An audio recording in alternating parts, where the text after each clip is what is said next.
istiqbalul kiblati aili ainiha yakinan fil qurbi wa dhannan fil bu'di la di jihatiha alas sahihi.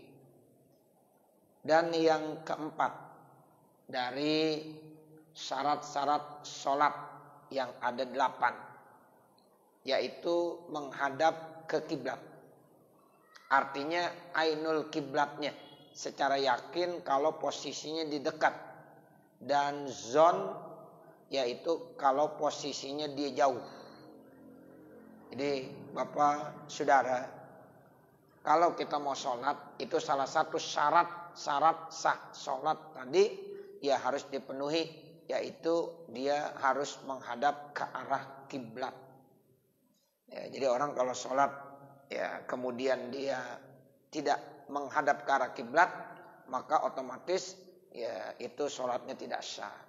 Ya karena memang salah satu persyaratannya harus menghadap ke arah kiblat. Nah itu bagaimana caranya? Kalau posisinya di dekat ya harus yakin, karena memang dilihat posisinya dekat. Tapi kalau posisinya di jauh, nah itu bukan yakin tapi zon. Sebab rata-rata dalam ilmu fikih itu kan zon. Zon itu artinya ya lebih banyak benernya sama salahnya. Ya 60%, 80%, 90% sampai 99% benarnya, itu zon namanya. Ya, nah kalau udah yakin, nah itu udah di atas 100%. Itu kalau dekat kita bisa begitu. Tapi kalau yang jauh, nah itu zon. Ya tapi insya Allah dari ya 60% ke atas benernya. Beda kalau waham. Kalau waham itu di bawah 50%. Ya itu nggak boleh. Ya tapi kalau zon dalam ilmu fikih itu dibenarkan. Rata-rata ilmu fikih itu zon. Nggak ada tuh yang namanya yakin. Jarang sekali. Ya, jadi biasanya itu rata-rata zon semuanya. Sehingga pada saat menghadap ke arah kiblat pun ya itu zon. Ya karena memang posisi kita jauh dari ya Ka'bah. La li jihatiha, bukan karena jihadnya. Alas sahihi, menurut kaul yang sahih. Wadzalika, yaitu bisodri, dengan dadanya. Jadi artinya ketika kita sholat, ukuran menghadap ke arah kiblatnya itu dada. Ya, jadi bisodri, la bil wajhi, bukan dengan muka. Sebab muka kadang-kadang ada orang ya menoleh.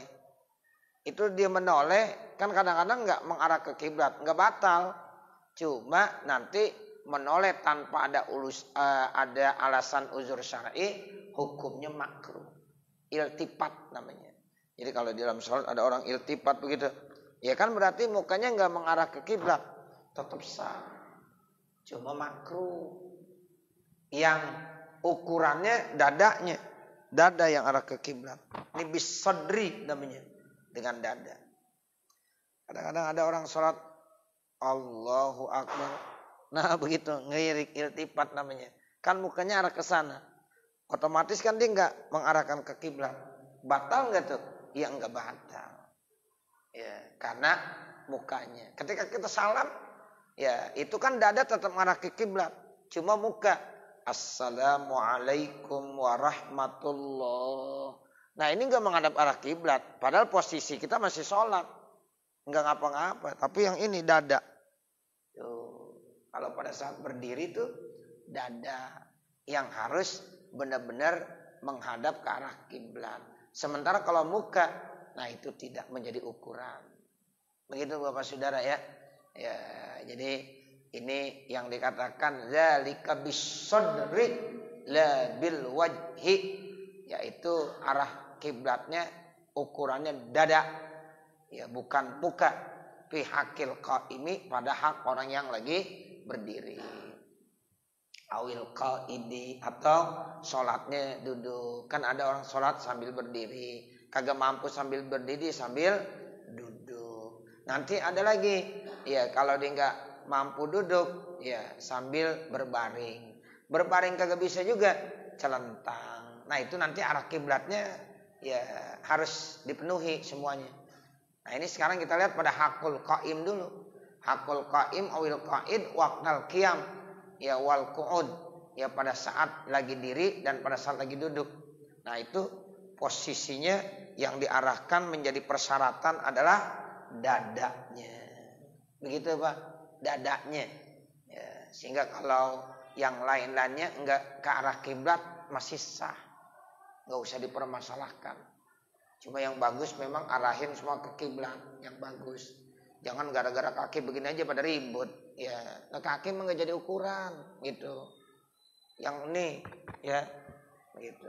Kan kadang-kadang ada orang kalau kakinya harus begini. Ini orang udah kebiasaan kali ya. Ya udah diajarin begini masih begini juga. Ya.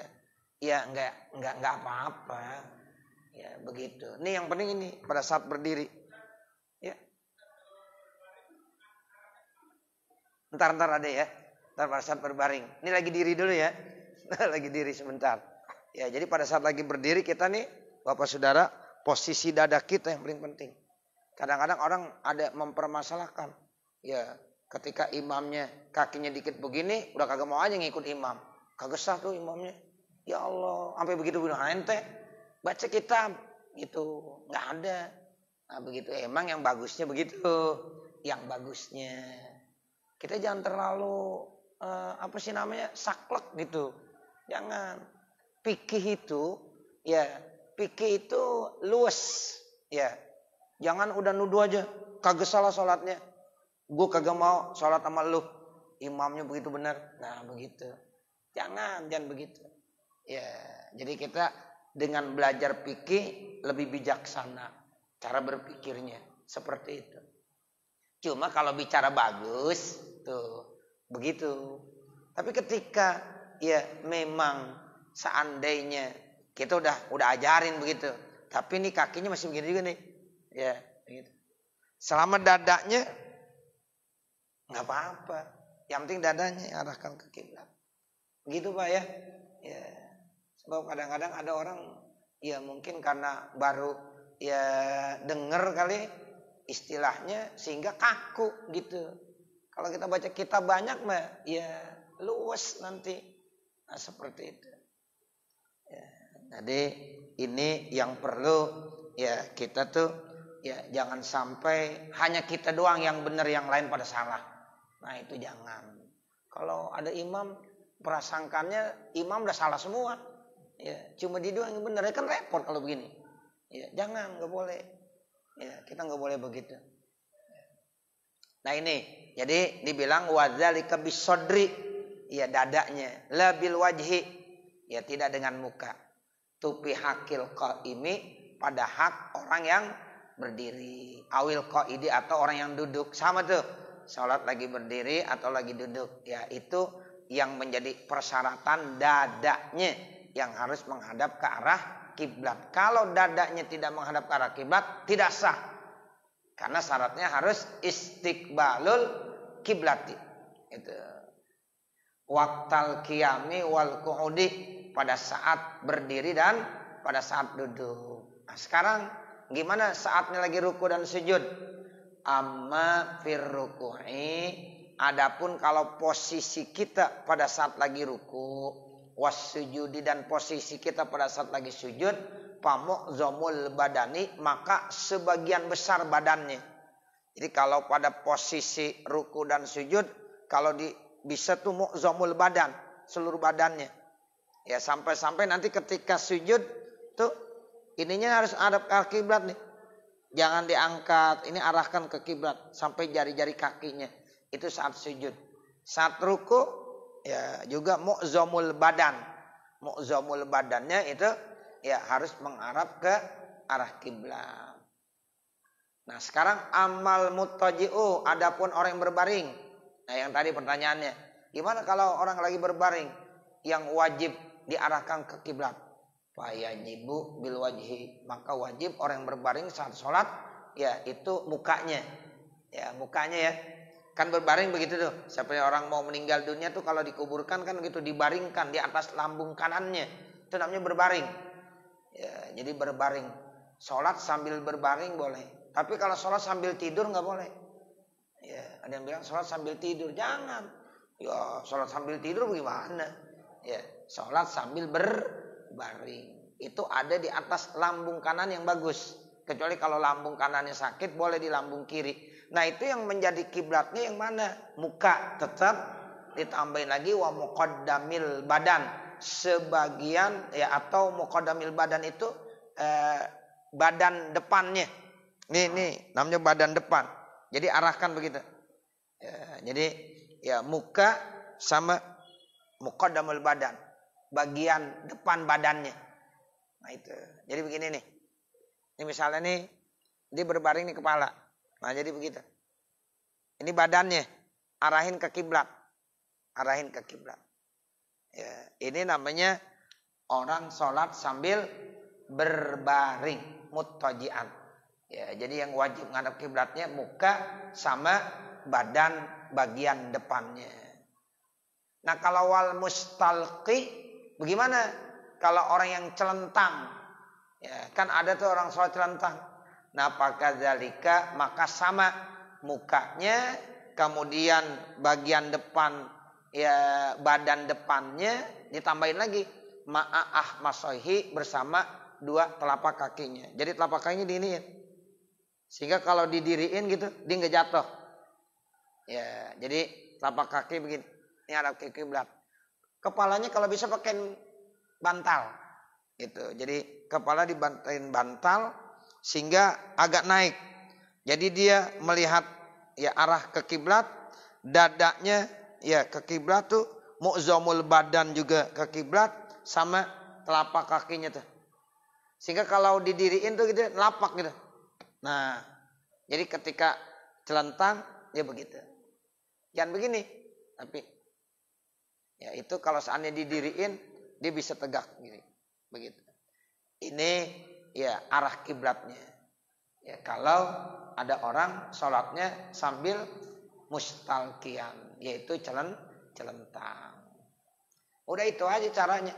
Berdiri, ada orang sholat sambil duduk, ada orang sholat sambil berbaring, ada lagi yang sholat sambil celentang. Udah nggak ada lagi selain itu. Inilah yang dikatakan agama itu ajarannya gampang, nggak mempersulit. Ya, kalau kita sholat nggak bisa diri, suruh duduk.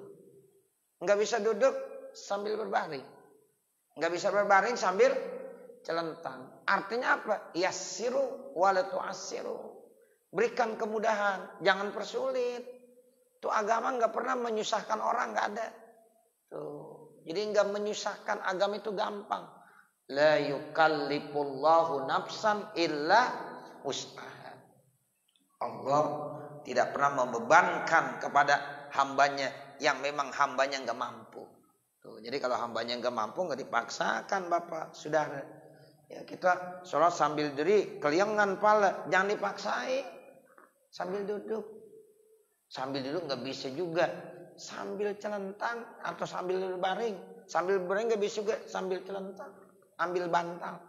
Tuh begitu. Jadi artinya Islam itu agama yang memberikan kemudahan kepada pemeluk-pemeluknya.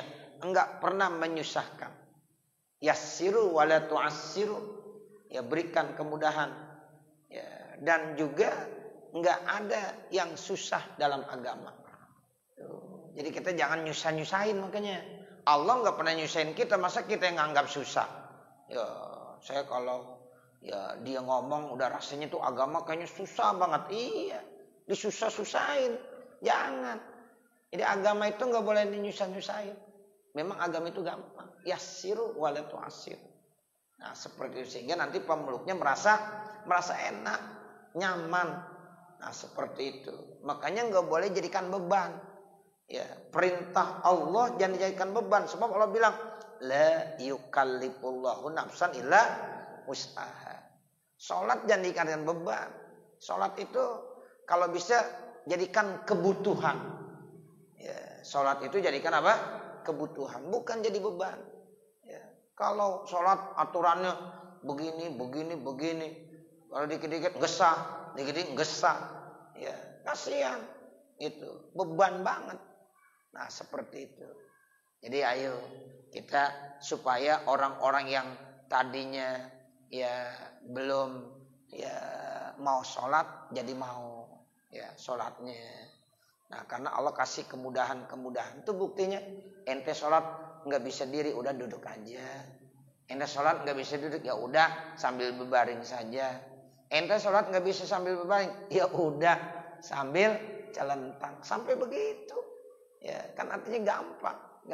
Nah, coba tetap harus menghadap ke arah kiblat. Nah, itu arah kiblatnya begitu tuh. Pada saat berdiri, pada saat duduk, pada saat berbaring, pada saat celentang. Nah, itu sudah diajarkan semuanya.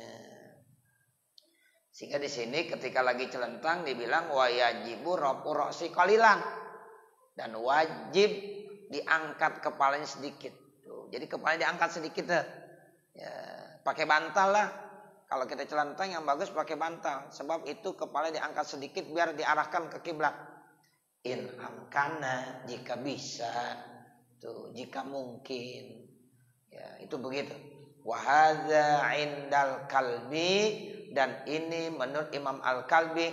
Wal muradu bin nahri. Itulah yang dimaksud ayat kata-kata an-nahar. Fi qouli ta'ala, pada firman Allah Ta'ala. Wasalli li rabbika wanhar. Itu Imam Kalbi menjelaskan ketika ya dibilang fasolli li rabbika wanhar. Itu wanhar itu artinya bukan berkorban, bukan. Ya, kalau beliau Imam Al-Kalbi bilang fi makna wanhar ay istaqbilil kiblata. Coba begitu. Inna a'tainakal kautsar. Sesungguhnya kami telah memberikan nikmat-nikmat yang begitu banyak kepada kamu. Tuh kata Allah begitu. Nikmat begitu banyak Allah kasih kepada kamu wahai Nabi Muhammad dan juga kepada kita sebagai umat Nabi Muhammad. Nah, kemudian ada perintah sebagai salah satu bentuk kita disuruh mensyukuri nikmat Allah. Apa? Fasholli li rabbika. Salatlah kamu karena Tuhan kamu. Wanhar, dan menghadap ke arah kiblat. Itu ada yang ngertiin begitu. Siapa yang mengartikan begitu? Imam Kalbi. Ya, jadi Imam Kalbi mengatakan wanhar itu dan menghadap ke arah kiblat lah. Bukan ya apa? Berkorban, bukan. Karena ada yang ngertiin wanhar itu berkorban ya. Ya, itu terkait dengan idun nahar. Ya, berkorban. Tapi ada juga yang mengartikan wanhar itu istaqbilil kiblah. Ya, jadi menghadaplah ke kiblat. Binahrika artinya apa? Ai bisodrika. Ya, jadi dengan dada kamu. Ya, jadi menghadaplah ke kiblat pada saat lagi sholat dengan dada kamu. Wal aslu, bermula asalnya bistiroti zalika qoblal ijma. Ini wal aslu artinya wad dalil boleh. Ya, wal aslu ay wad dalil. Bermula dalilnya. Ya, kenapa kita disyaratkan kalau sholat menghadap ke kiblat qoblal ijma, sebelum ijma ulama? Allahu Ta'ala, yaitu firman Allah Subhanahu wa Ta'ala, fawalli wajhaka syatral masjidil haram. Tuh ayatnya. Fawalli, maka arahkanlah wajah kamu ya kemana? Syatral masjidil haram, ke arah masjidil haram. Ai fastaqbil bidzalika, maka hadapkanlah bizatika dengan zat kamu, fis sholati, di dalam sholat. Qasdahu, ya itu qasdahu wajihatahu, fastaqbil bizatika fi sholati qasdahu wajihatahu. Ya, jadi tujuan dan jihadnya.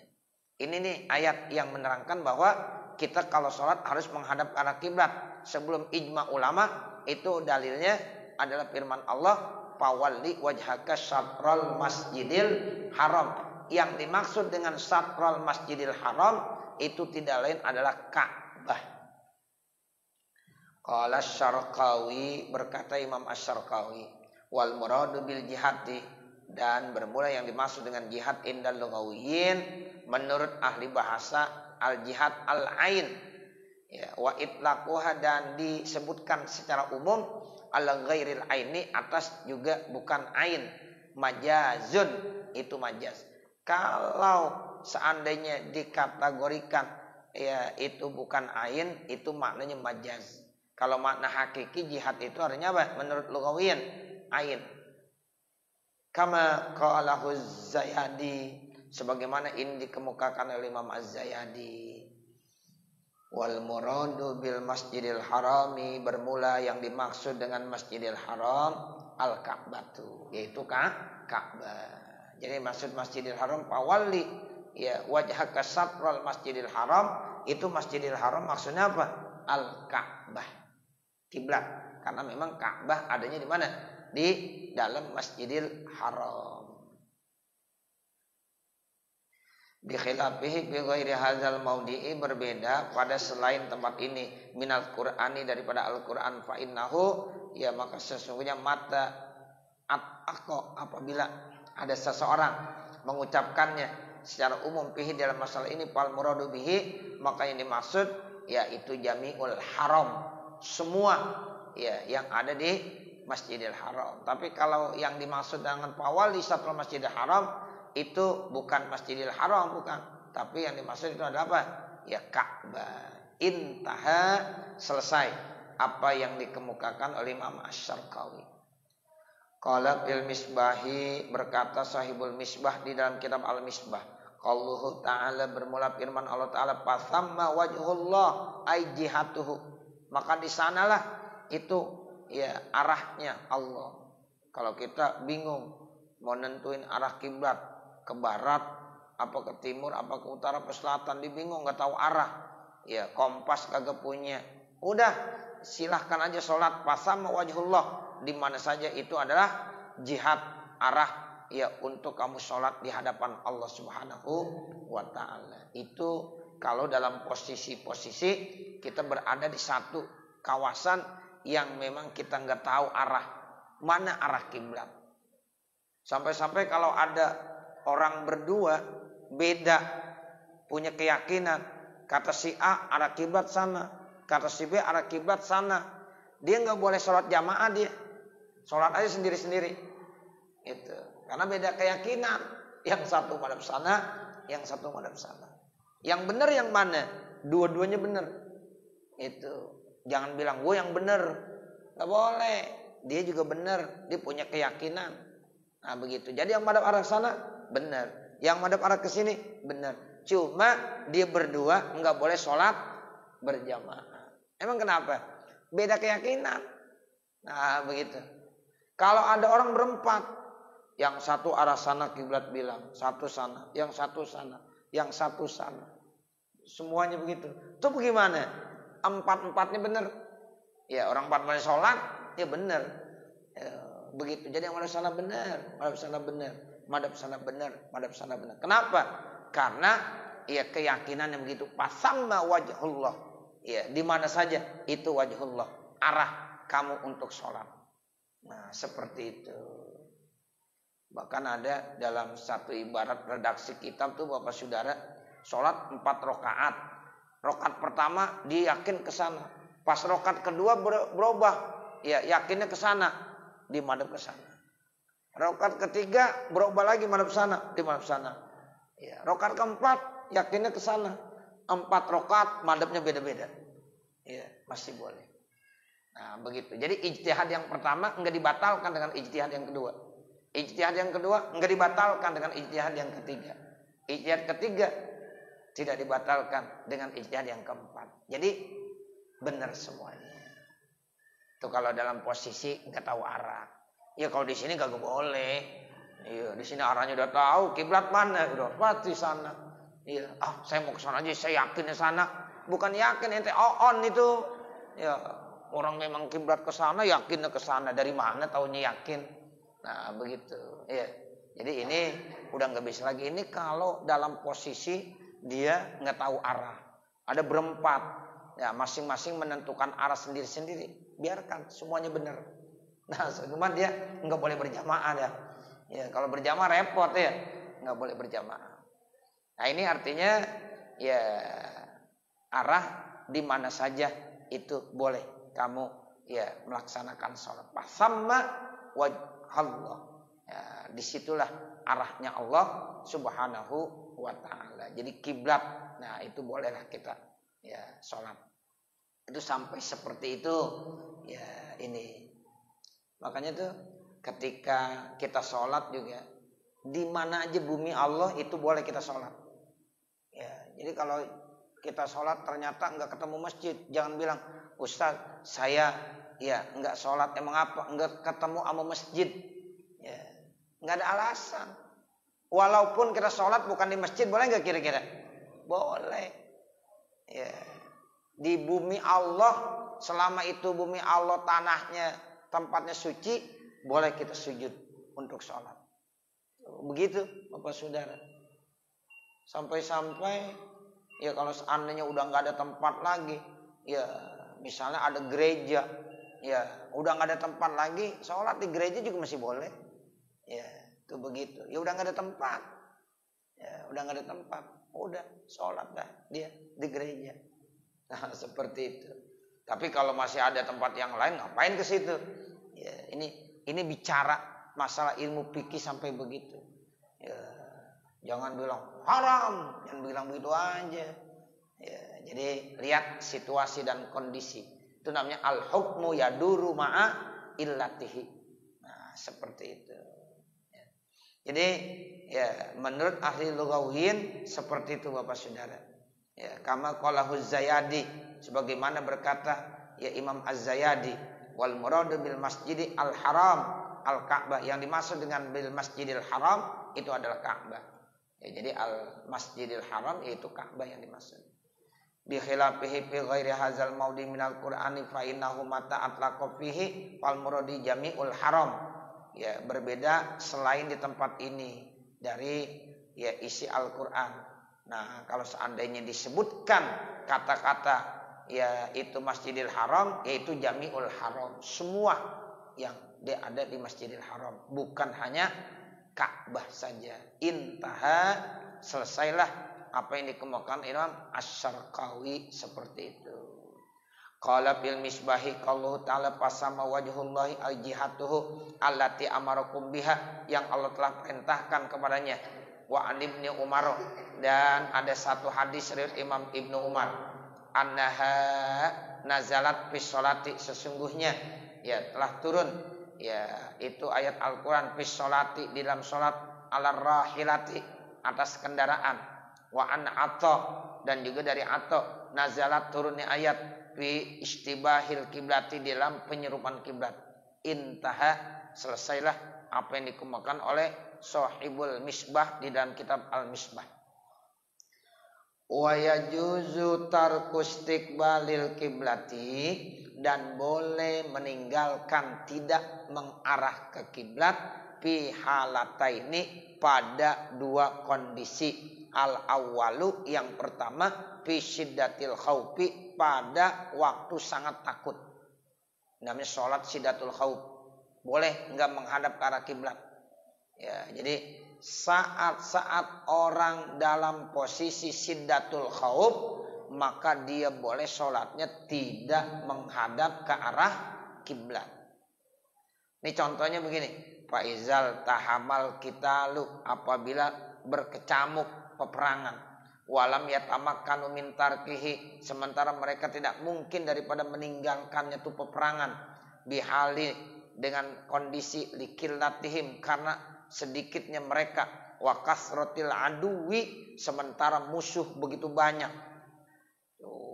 Kondisi lagi perang, udah berkecamuk, orang Islam sedikit jumlahnya. Kalau dia sholat dulu, ya menghadap ke arah kiblat, habis. Ya.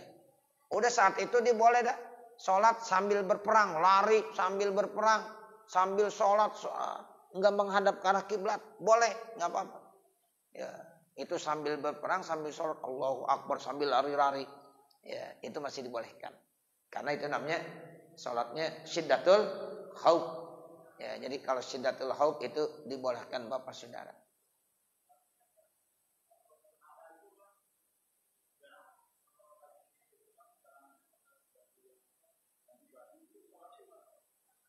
Ya, sholat tetap harus memenuhi yang namanya ya menutup aurat. Nah, seperti itu. Nah, mungkin nanti cara lihat dah kalau menutup auratnya, ya kalau masih bisa diusahakan, tolong usahakan nutup aurat. Kalau seandainya enggak ada, nah ada daun-daunan, ya silakan tutup aurat pakai daun-daunan itu. Kan banyak tuh. Ya itu. Tetap nggak boleh telanjang. Ya nggak boleh. Aurat harus ditutup ketika sholat. Tuh. Jadi nanti tinggal lihat situasi kondisinya. Kalau memang udah tidak memungkinkan lagi, memang udah kagak ada. Nah itulah yang namanya fikih. Ya ad-darurat tubihul mahzurat. Nah seperti itu. Tapi awalnya tetap harus nutup aurat. Nah kalau nggak ada pakaian, pakai daun-daunan nutup auratnya. Seperti itu.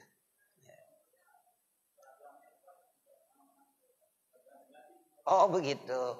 Iya. Ya kalau diyakini itu ada najis, ya jangan dipakai. Tapi kalau memang nggak ada najisnya, walaupun dia kena kotoran debu dan lain-lainnya, nggak apa-apa Pak. Boleh aja. Yang penting kagak ada najis. Gitu. Oh ini ada keringat, kebetulan debu kotor apa. Selama itu bukan najis, boleh. Nggak apa-apa boleh. Ya. Kan kalau tentara mungkin bisa 1 hari, 2 hari, 3 hari nggak ditukar-tukar pakaian. Misalnya begitu. Selama memang nggak ada najisnya nggak apa-apa. Ya, tapi kalau udah diyakini itu ada najis, nah itu nggak boleh dipakai lagi. Harus diganti. Jadi memang kondisi-kondisi seperti itu nanti ilmu fikih itu bicara itu seperti itu. Kalau kita kan dalam kondisi normal gitu ya. Ya, tapi kalau dalam kondisi-kondisi nggak normal nanti ya yang namanya ilmu fikih itulah ya yang benar-benar bijaksana nanti ada. Yang penting dia jangan sampai meninggalkan sholat. Sampai-sampai kalau nggak ada air, nggak ada debu aja masih boleh sholat. Namanya pakidut tuhurain, tetap sholat. Cuma nanti wajib dikodoin begitu. Ya, karena memang ilmu fikih tinjauannya begitu. Ya, nggak ada alasannya Ustaz, saya kagak sholat mengapa? Nggak ada air, nggak boleh. Ada debu tayamum. Ustaz nggak ada debu, ya air nggak ada, debu nggak ada. Oh jadi nggak boleh sholat? Enggak, tetap kita masih diperintahkan untuk sholat. Namanya sholat fakidut tuhurain. Orang yang keluputan 2 alat bersuci namanya. Ya, air nggak ada, kemudian debu nggak ada, tetap masih boleh sholat. Tuh begitu. Namanya fakidut tuhurain. Jadi ini tinjauan fikih. Tapi kalau kita kan bicara yang normal-normal aja. Tapi suatu saat dengan pertanyaan tadi, itu situasi-situasi yang berbeda. Tapi tetap kewajiban dia untuk melaksanakan sholat. Selama dia muslim harus sholat. Nah, dalam situasi apapun juga harus sholat. Sebab Allah udah bilang tuh, kalau nggak bisa diri duduk, nggak bisa duduk berbaring. Nah seperti itu. Ya, jadi Allah udah memberikan kemudahan sehingga jangan sampai kita tinggalkan. Ustaz saya niat aja deh, ya nggak boleh. Ya eling doang jadinya. Ya saya cuma eling aja. Ya sama aja. Bapak lagi lapar, jangan makan loh, ingat sama makan. Gitu. Kenyang gak kira-kira? Ya kagak kenyang. Nah sama juga. Sholat mah eling doang, eling aja. Yang penting kita benar. Jangan berbuat dosa, jangan berbuat maksiat, bener aja. Sholat mah nggak perlu, kan inna sholata tanhanil fahsya'i wal munkar. Sholat itu kan tujuannya untuk mencegah perbuatan keji dan munkar. Sekarang kalau kita udah mencegah perbuatan keji dan munkar, nggak usah sholat lagi. Itu orang gila yang ngomong. Ya, nah, seperti itu. Jadi tetap sholat harus dilaksanakan. Seperti itu Bapak Saudara. Nah ini ya yang dimaksud ketika ya orang itu memang sulit untuk menghadap ke arah kiblat karena posisinya lagi terjadi peperangan, berkecamuk, dan memang dia tidak mungkin untuk melaksanakan ya menghadap ke arah kiblat, maka di situ dibolehkan sholat ya itu kaifa amkan, bagaimana dia bisa ya sambil berperang tidak menghadap ke arah kiblat, itu dibolehkan. Nah, itu namanya yajuz, boleh tarkus istiqbalil kiblah. Nah, itu yang pertama. Musuh ya begitu banyak, sementara dia sedikit. Kecuali kalau dia banyak, musuh sedikit bisa gantian. Yang satu ya silahkan jaga musuh, yang satu sholat. Ya nanti gantian. Tapi kalau memang kondisinya dia sedikit kan nggak bisa gantian. Ya kalau di sholat giran sujud ya apa? Ya ntar ditembak mati, konyol dia. Nah, seperti itu. Jadi Allah kasih tuh kesempatan, udah sambil berperang sambil sholat tidak apa-apa. Nah itu begitulah kemurahannya Allah dan bijaksananya Allah Subhanahu wa ta'ala.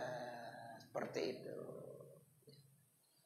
Walam ya'manu, dan mereka tidak merasa aman, ayyar kabal adu, bahwasanya nanti musuh akan menyerang aktafahun, yaitu kepada diri mereka.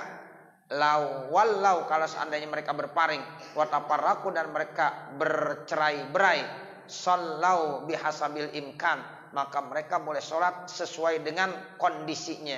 Walaysa lahumut ta'khir, dan tidak boleh bagi mereka mentahhirkan anil waktu, daripada waktu. Tetap sholat sesuai dengan waktunya, enggak boleh takhir.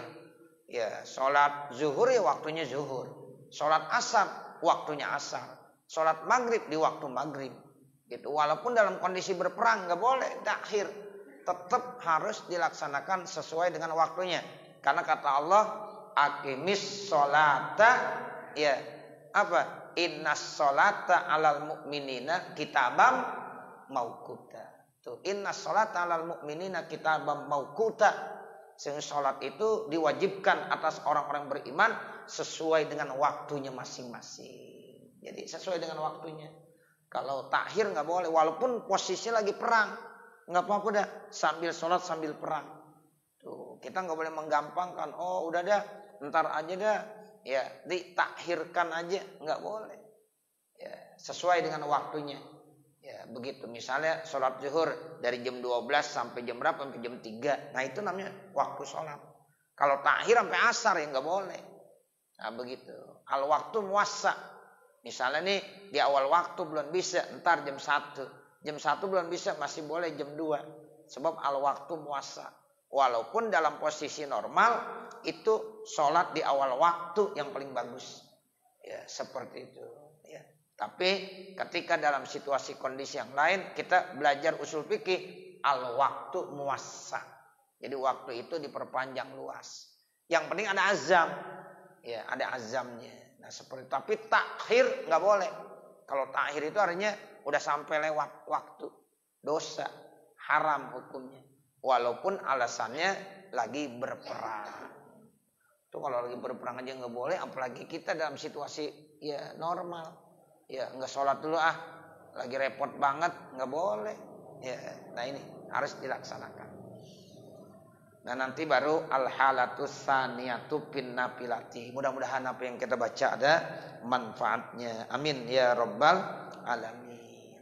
Wa sallallahu ala sayyidina Muhammadin wa ala alihi wa sahbihi wa sallam. Walhamdulillahi rabbil alamin. Al-Fatihah. A'udzubillahi minasyaitonirrajim. Bismillahirrahmanirrahim. Alhamdulillahi rabbil alamin arrahmanirrahim maliki yaumiddin. Iyyaka na'budu wa iyyaka nasta'in. Ihdinas siratal mustaqim. Siratal ladzina an'amta 'alaihim ghairil maghdubi 'alaihim waladdallin. Rabbighfirli wa liwalidayya amin. Bapak Saudara, sebelum kita berdoa, saya hanya menginformasikan saja. Ya insyaallah hari Sabtu ya Pondok Pesantren At-Thaqi Al-Muflihun akan mengadakan acara peringatan Maulid di Anyer. Nah, saya mengundang kepada segenap jamaah Masjid Jami Al-Hidayah, manakala ada waktu, ada punya kesehatan, keluangan waktu, silahkan hadir di Pondok Pesantren At-Thaqi Al-Muflihun di Anyer. Insyaallah ya itu akan dilaksanakan pada hari Sabtu pagi. Ya, insya Allah acara akan dimulai pada pukul 7.30 sampai jam 11:15. Ya, insya Allah zuhur sudah selesai acaranya. Mudah-mudahan informasi ini anggap sebagai undangan resmi. Mohon maaf kalau saya tidak bisa mengundang satu persatu. Ya, namun ya saya hanya memberikan satu undangan. Ya cukup sebagai perwakilan daripada Masjid Jami Al-Hidayah. Ya mohon doanya Bapak Saudara, mudah-mudahan acara tersebut akan berjalan dengan lancar dan sukses. Saya kira ini Bapak Saudara, ya mudah-mudahan ya bisa dimaklumi semuanya. Bismillahirrahmanirrahim. Alhamdulillahirabbil alamin. Hamdan yuwafi ni'amahu wa yukafi mazidah. Ya Rabbana lakal hamdu wa lakas syukru kama yanbaghi li jalali wajhikal karim wa li 'azimi sultanik. Allahumma shalli ala sayyidina Muhammad wa ala ali sayyidina Muhammad Allahumma inna nas'aluka ridhaka wal jannah wa na'udzubika min sakhatika wan nar. Allahumma shrah lana sudurana wa yassir lana umurana warham amwatana washfi mardana waqdi hawaijana wahtim bisolihati a'malana birahmatika ya arhamar rahimin. Rabbana atina fid dunya hasanah wa fil akhirati hasanah wa qina azabannar. Wa sallallahu ala sayyidina Muhammadin wa ala alihi wa sahbihi wa sallama walhamdulillahi rabbil alamin.